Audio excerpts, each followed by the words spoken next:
Welcome back, everyone, to the Pitre podcast. I'm getting distracted at my phone really quick. I'm trying to put the brightness down and make sure that we are on Do Not Disturb because I don't want anyone calling me at this exact same moment.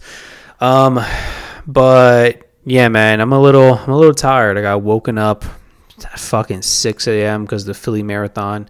Listen, why are we running at 6 a.m.? I don't understand. What is the point of running at 6 a.m.? Like, why can't we start the marathon like at 10? You know, to start it at 6, to have everyone cheering outside, yelling, screaming in the middle of November, almost December, like that's a lot, man. And it ran right through my place too, so I heard everything, and it's just like, dude, it's not the time for that. It is not the time for that. Please, next time, can we do 10 a.m.? Thank you. City of Philadelphia. Anyway, we're not here to talk about marathons, which I would never run. We're here to talk about the Epstein list, specifically what Congress is doing to try to release the Epstein files and everything that's associated with Epstein, his potential client list, and just all of that to the public, which finally the Congress of America is doing something on behalf of its people. I mean, granted, it's not benefiting us whatsoever, but it is bringing out the truth as to who these nasty rich people are and how can we bring them to justice, which, you know, that's what we want to do. If you're touching kids, you should be put in prison. That's just how it is. You know, it's non-negotiable. Don't care how much money or influence you have. So we're going to be going over that a little bit in depth, how possibly the files or can be redacted or the bill cannot be passed or whatever the case may be, how they can find a loophole to not give us the information that we desire and we are asking for. So we're going to be going over all of that in depth. I did do an episode into Jeffrey Epstein, who he was, what he was charged with, all that stuff. Listen, everyone knows at this point what he did, right? If you're American, even if you're not American, you kind of know who he is and what he did to a degree, right? So basically, to take it from the top, right? So it was a recently passed bill that is regarding the files of Jeffrey Epstein, right? The Epstein list is what is commonly referred to as. So basically, the bill is for transparency of these files to be released to the public, right? So here are some of the key provisions. So it requires the Department of Justice, the DOJ, to publish all unclassified records, documents, communication, investigative material, and its possession related to the investigation of prosecution of Jeffrey Epstein, related persons in a searchable and downloaded format, right? So basically, we're going to be releasing everything to the people, everything that's not classified, which I think at this point, you know, the DOJ can just go in and classify everything. I mean, I would not put it past them. I'm going to save like my 2 cents to the very end, but I really would not put it past them whatsoever if they just went in and just fucking classified everything, because they have 30 days in order to reveal this information. So they have some time to pull some fuckery, right? So the materials include not just a direct criminal case, but things like flight logs, travel records, individual name and are referenced, including government officials, thank God, and connection of the investigation and prosecution. So this is going to be releasing everything, right? The flight logs, who's associated, who went over his house, everything, right? Now, just because a name is necessarily in these files does not mean they did anything wrong, right? Because again, this person was very influential and he knew a lot of people in a lot of high places. So, you know, just because you met him for dinner one time doesn't mean that you were, you know, diddling kids or any of that stuff. Now, if you're on the flight log, if you're flying with the homie, I don't know, like that, especially where the flight log is going. Like if you have a flight log and it's like you guys going to Paris, first of all, I'm questioning you, why are you flying with this man? But you're going to a major city. If you're going to the island, bro, that you're just as guilty. I'm sorry. Like, no one's gonna believe you that you went to the island and didn't do anything. So the law provides a deadline, right? So once enacted, the DOJ has up to 30 days from the signing to make the materials available. That's what I was saying beforehand. They do have some time to pull some general fuckery and try to either classify or redact, whatever it is they want to classify and or redact, right? So importantly, the law prohibits withholding or redacting information solely because of embarrassment and reputational harm and or political sensitivity, including to any government official, public figure, or foreign dignitary, right? So that means that if it's redacted, it kind of has to be because there's the person is involved in a criminal case. So, it's involved in a prosecution and they're looking to prosecute this person. So that information is redacted because that can, jeopardize the entire trial if it comes to that.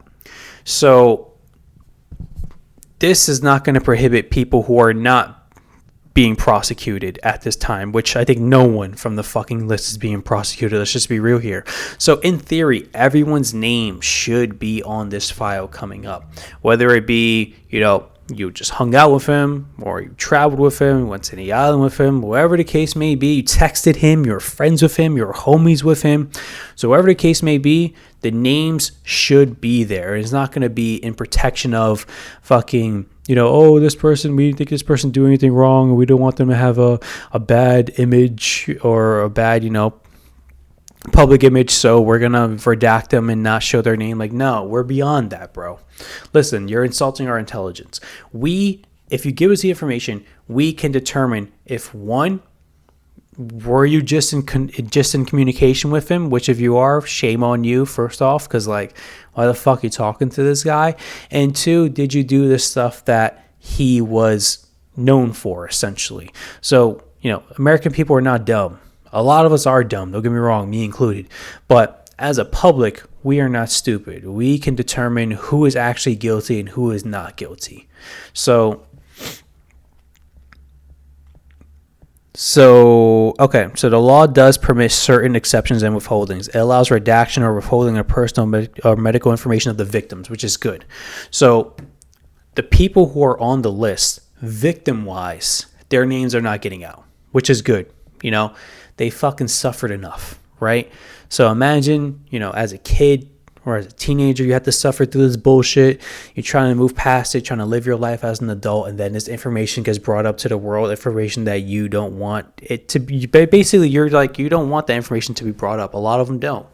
A lot of them just want to move past it with their lives. So as far as the victim's information being not shown, I love that. Love that, absolutely. And that was a big contention point to some of the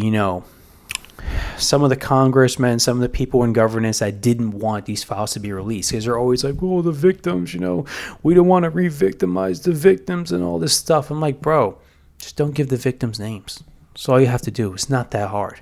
You can give the people who were associated with Epstein. You don't have to give the victims names. It's a no fucking brainer. So I'm happy that, one, they fucking put that whole rebuttal to rest in this bill. So it allows withholding material that would jeopardize an active federal investigation or ongoing prosecution, as I hinted to beforehand, provided such withholdings are narrowly tailored and temporary, right? So the law also requires that within 15 days of the public release, the DOJ report to Congress all categories of info released and withheld, and a summary of all redactions, a list of government officials and politically exposed persons named or referenced in the published materials. So the bill was passed overwhelmingly in the House 427 to 1. So 427 people voted yes on the bill, one person voted no. And anonymously in the Senate and signed into law on November 19, 2025. Yo, who's that one person that did not vote for the bill? Bro, you telling me 420 of your constituents voted for a bill, you're the one to fucking out pedophiles, and you're the one person who didn't do it? Yo, what? That person should be investigated ASAP. Actually, I think the person is in Louisiana, state-wise. I want to see who the person is and fucking call them out on it, because that's insane.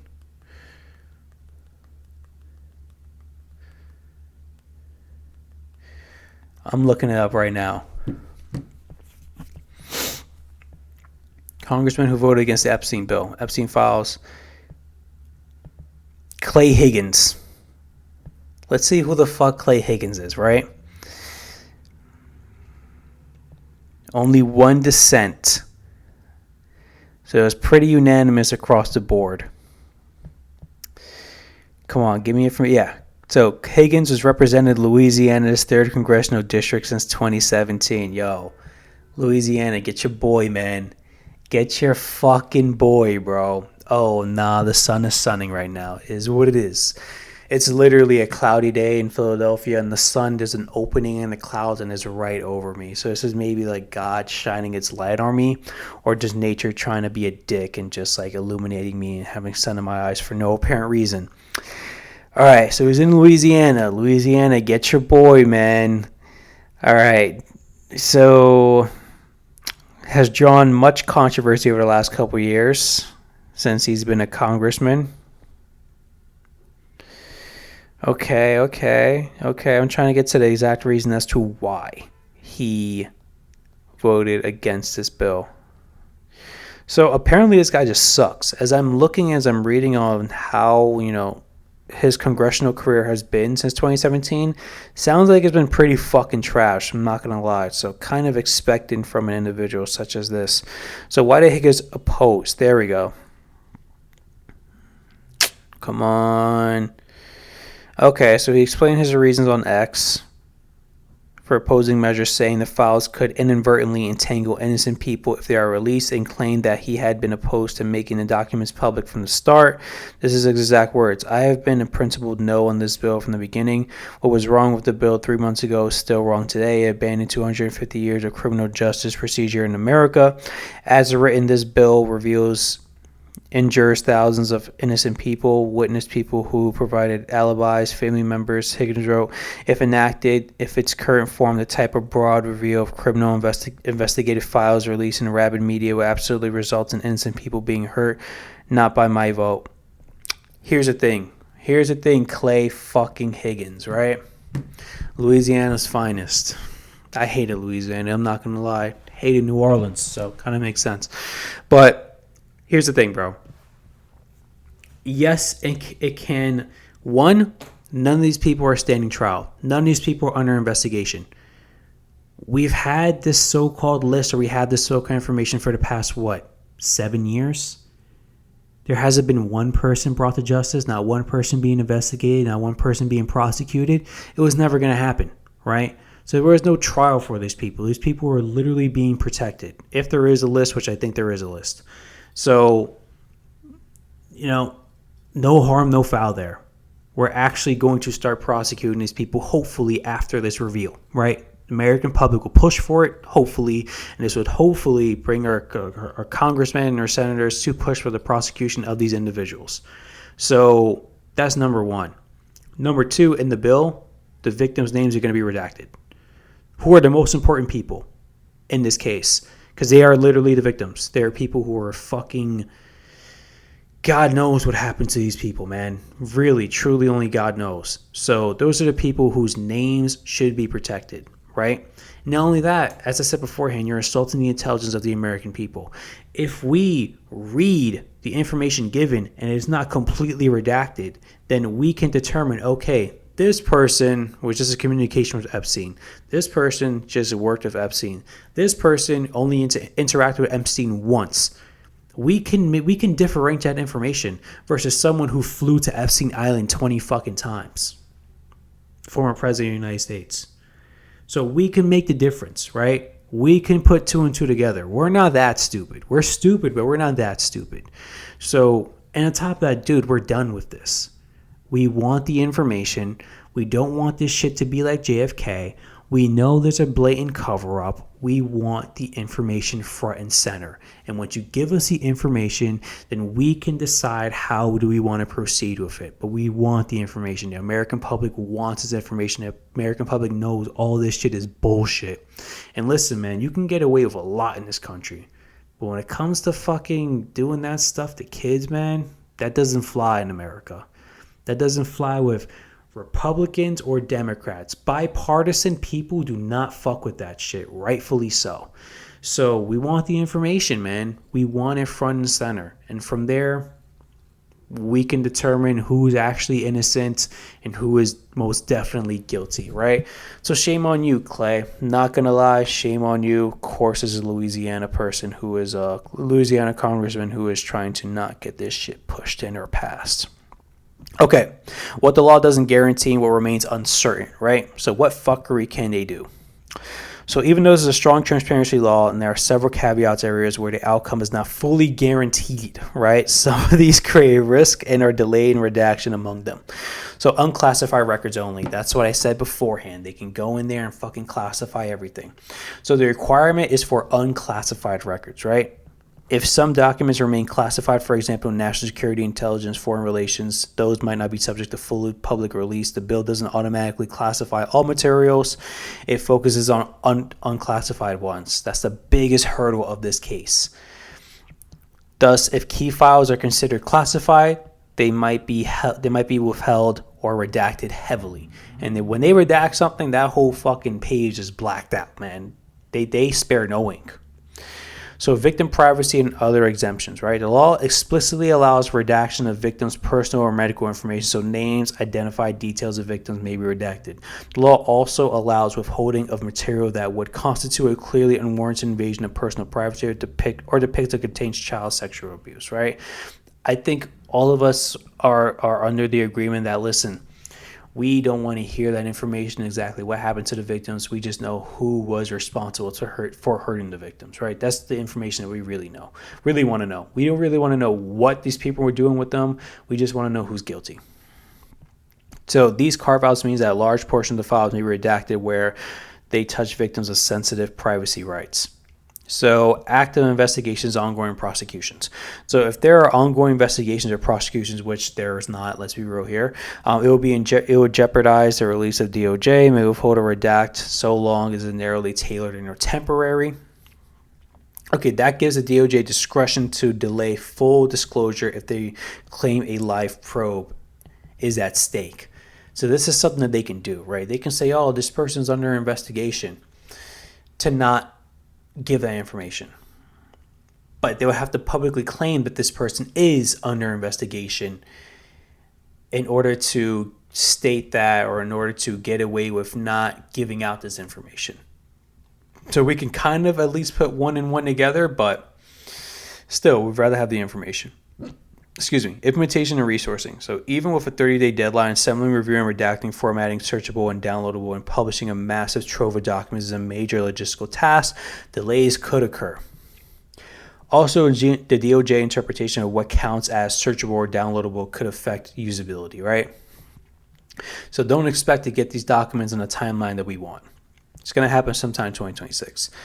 Scope and completeness. While the law covers all in possession of DOJ relating to Epstein, it doesn't necessarily cover non-DOJ agencies unless they provide the material to the DOJ, right? So it's everything that the DOJ has. It could be other agencies that have information that the DOJ doesn't have, and DOJ doesn't have to fucking make these agencies give up their information, even though you would hope the DOJ would have all the information on this, but who knows? Potential legal challenges. So if the DOJ or other entity disputes which records are active investigation sensitive or classified, there could be a lawsuit or injunctions to delay a release. So also parties named in the files, for example, government officials or private individuals, may seek to challenge redactions in court, which is insane. Through law tries to preclude withholdings of political sensitivity alone. So how can it be shut down, right? How can they do the utmost fuckery and try to shut down this information, right? Classification / intelligence exemptions. So many documents are held in classified form.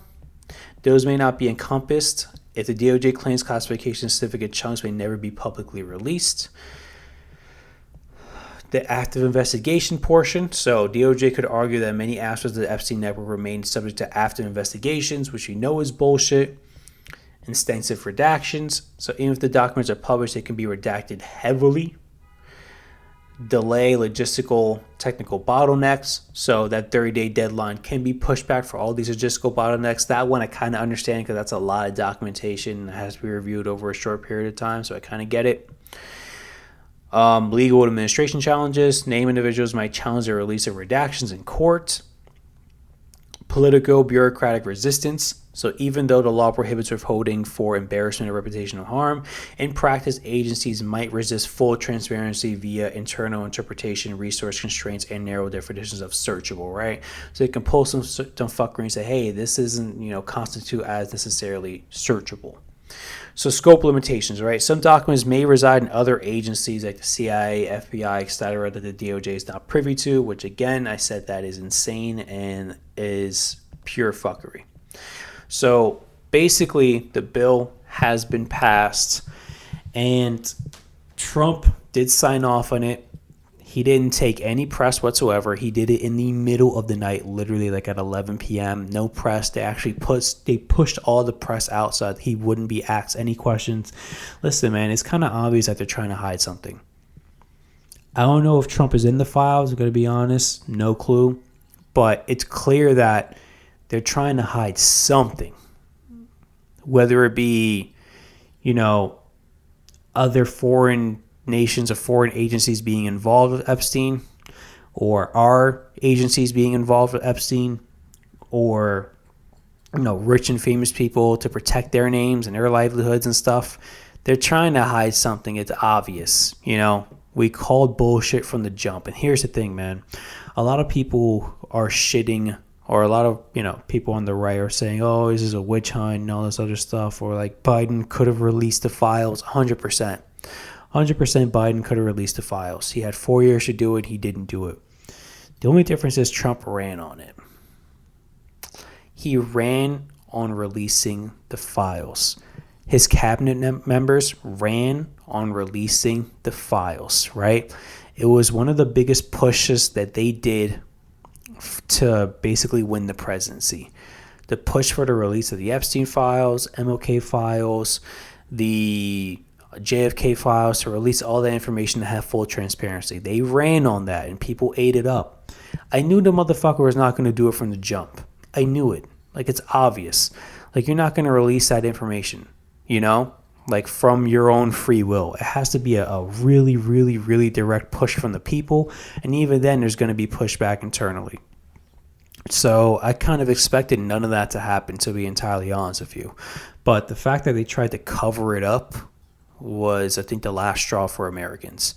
Like, you ran on it, you brought it up, and then you're saying, hey, there's no list, and, just forget about it. It doesn't work that way, man. You basically dug your own grave, made your own bed, now you got to lay in it, right? So, yes, Biden could have 100% released the files. But listen, Trump administration ran on it. And listen, man, you got to keep your promises, I guess. You kept your promises with deportation. You kept your promises with tariffs and all this stuff. You got to keep your promises here too, bro. It is what it is. This is what the people voted for, what the people wanted. This is what you ran on. You got to give the people what they want, essentially. So it's just downright disgusting. And hopefully no fuckery happens, but I think they're going to find a way, man.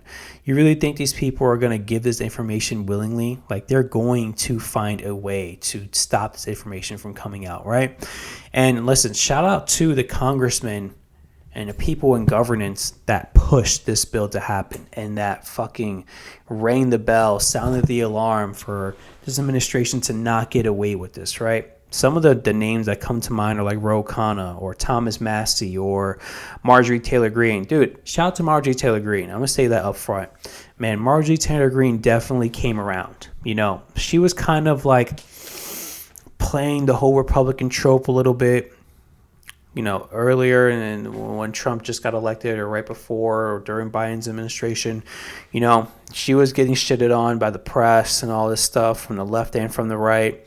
And she was like, I don't want to say it, she was kind of like portrayed as a joke in a way, Not saying that she is, but that's how she was portrayed for a good portion of her career. But she completely came around. She opposed the hiding of fucking Epstein lists and individuals and everything that's tied to that. She pushed for it. She's been, a true patriot, especially during this administration up until this point. Shout out to her. Like, the American public will never forget you. Even people who are super left leaning are like, yo, shout out to Marjorie Taylor Greene. Like she's doing the right thing here, you know? She's putting her differences aside from her, political party, and is just doing the right thing and trying to make it so that the American people get this information, which is what congressmen and senators should do. Put the American people first. It's not that hard. You're a fucking public servant working for America. You should probably want to put the people that that are paying basically your salary and your agenda. So